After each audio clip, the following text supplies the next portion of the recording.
Willkommen zusammen im Zentrum auf der Plattform J. Wie heute Gast. Um ihn kommt niemand herum, der reisen oder über das Reisen reden. Der André Lüthi von Globetrotter, eine Legende. Man kann eigentlich deinen Namen sagen und er ist schon fast in einer Brand.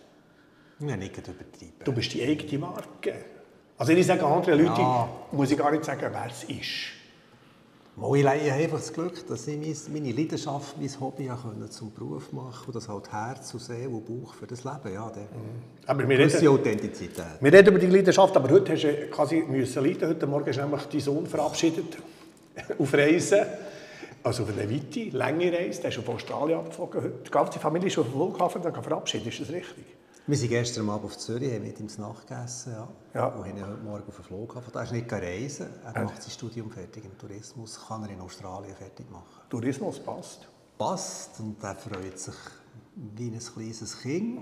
Aber der heute Morgen doch hat so ein bisschen feuchte Augen gegeben. Der Vater, wie die lange? Mama, die sagen, oder Schwester und Vater. Wie lange musst du missen? Ja, da ich ein mit dem Reisen zu tun habe, ich vielleicht einmal runter. Aber wie lange? Kann ich das ehrlich sagen. Ja, wie lange wäre er? Bis im Februar. Aber er will noch 2 Monate reisen, in Indonesien, Indochina. Und Weihnachten? Ist er weg.